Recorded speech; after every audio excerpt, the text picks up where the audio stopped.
नमस्ते. Education आणि अभिवाचन चॅनलमध्ये आपले स्वागत आहे. मी नीलम पोळ. आज आपण पुन्हा सुधा मूर्ती यांच्या वाईज अँड अदरवाईज या पुस्तकातील सकारात्मक दृष्टिकोन, सुखाची पहिली पायरी हा भाग पाहणार आहोत. माझ्या आईकडे गिरिजा नावाची बाई स्वयंपाकाला होती. ती खूप गरीब घरची होती.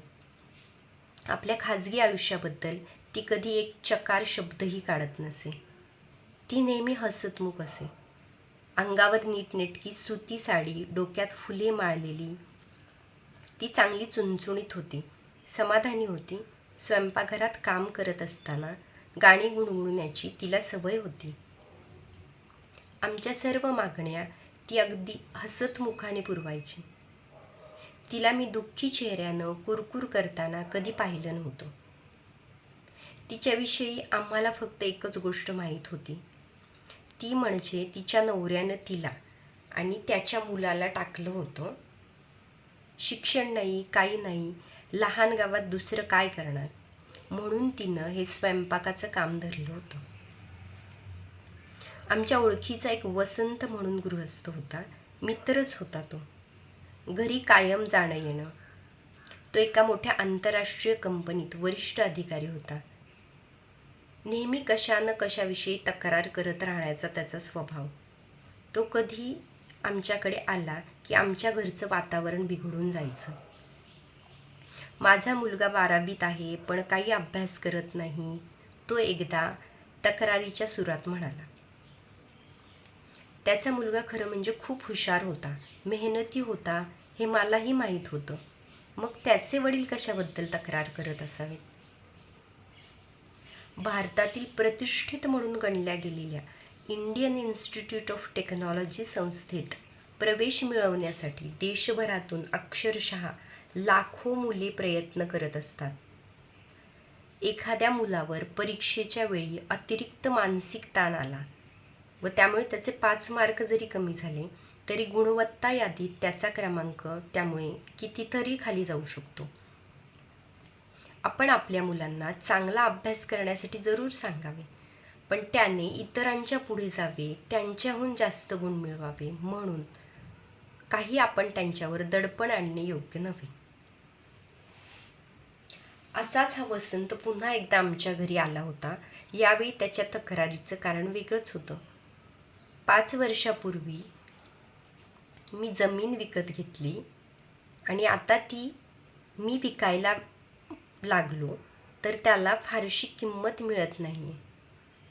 तो तक्रार करत म्हणाला, बाजारात मंदी आली आहे. तो जमिनीत पैसा गुंतवला पण सगळंच मुसळकेरात. आता बाजारात मंदी येणं तर देशभरात सर्वत्र घडलं होतं. मंदीची लाटच चालू असल्यामुळे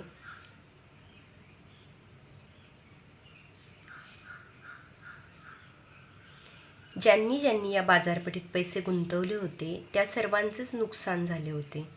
तो एकटाच काही अपवाद नव्हता. पण त्याने आव तर असा आणला होता की जणू काही या मंदीच्या लाटेमुळे तो एकटाच भरडला गेला होता. त्याचं एकट्याचंच नुकसान झालं होतं. परत काही दिवसांनी वसंत भेटला. तो अगदी दमलेला दिसत होता. बेंगलोर काही आता पूर्वीसारखं राहिलं नाही. 20 वर्षापूर्वी उन्हाळ्यात सुद्धा इथं थंड हवेच्या ठिकाणासारखं सुंदर वाटायचं. आज मात्र आपल्याला एअर कंडिशनर्स बसवून घ्यावे लागतात, नाहीतर थंड हवेच्या ठिकाणी जावं लागतं. आता सगळ्या पृथ्वीचंच तापमान वाढत असेल, बेंगलोर त्याला अपवाद कसा असेल?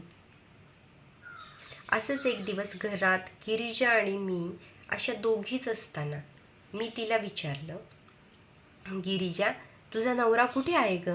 कधी भेटतेस का तू त्याला? त्यावरती शांतपणे थोडा वेळ माझ्याकडे बघत राहिली आणि नंतर म्हणाली, त्याने दुसरी बाई ठेवली आहे. तो तुमच्या शेजाऱ्यांकडे ड्रायव्हर म्हणून काम करतो. मला ते ऐकल्यावर धक्काच बसला. ती आपल्या नवऱ्याला रोज बघत होती. मग तुला त्याचा राग नाही येत? मी विचारलं. सुरुवातीला यायचा, पण आता मी विचार करते, मी तर नशीबवान आहे. मला फक्त एकाच मुलाला वाढवून लहानाचं मोठं करायचे. माझा मुलगा हुशार आहे, आज्ञाधारक आहे. त्याच्या वडिलांनी आम्हाला टाकलं, त्यामुळे त्याला माझी जास्त काळजी आहे. समजा जर मी एकटीच असते किंवा मला जास्त मुलं असती किंवा माझं मूल बेजबाबदार असतं, मला किती अडचणी आल्या असत्या. देवाने माझ्यावर ती एक मेहरबानी केली आहे. माझ्यापुढे निदान असले तरी प्रश्न नाहीत. तुला तुझ्या भविष्याची काळजी वाटत नाही? मी विचारलं. मी काळजी कशासाठी करू? आणि काळजी करून कुठे कुणाचे प्रश्न सुटतात का? तुमच्या आईंनी आम्हाला राहायला आऊट हाऊसमध्ये जागा दिली. मी प्रामाणिकपणे काम करते. तुम्ही सगळे त्यामुळे खुश आहात. मला कधीही कसली गरज पडली तर मी तुमच्याकडे मदत मागू शकते. तसंच बघायला गेलं तर गरजा या कधी संपतच नाहीत.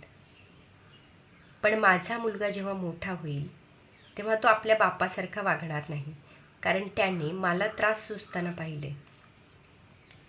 अम्मा, मी फारशी शाळा शिकलेली नाही, पण आयुष्यानं मला एक गोष्ट शिकवली आहे. आयुष्याकडे बघताना नेहमी सकारात्मक दृष्टी ठेवूनच बघायचं, म्हणजे आपल्यालाही बरं वाटतं आणि आपल्याभोवती असणाऱ्यांनाही. तिचे ते शब्द ऐकताना मला वसंताची आठवण झाली. आपल्याकडे जी गोष्ट नाही त्याचाच सतत विचार करून त्यांना आपलं आयुष्य दुःखी बनवून टाकलं होतं. एकीकडे ही अशिक्षित स्त्री गिरिजा प्रत्येक संकटाकडे सकारात्मक दृष्टीनं बघण्यास शिकली होती आणि आयुष्याचा आनंद घेत होती. नुकतीच मी हार्वर्ड मॅनेजमेंट स्कूलमध्ये बिझनेस मॅनेजमेंटचा कोर्स करण्यासाठी गेले होते. त्यांनी तिथं आम्हाला एक सर्वात महत्त्वाचा धडा शिकवला. तो म्हणजे तुम्हाला जर सुखी व्हायचं असेल तर तुम्ही ते आपणच शिकाल व आत्मसात कराल. हीच गोष्ट गिरिजा शिकली होती आणि तिनं ती प्रत्यक्षात उतरवली होती, कोणताही मॅनेजमेंटचा कोर्स न करताच. धन्यवाद.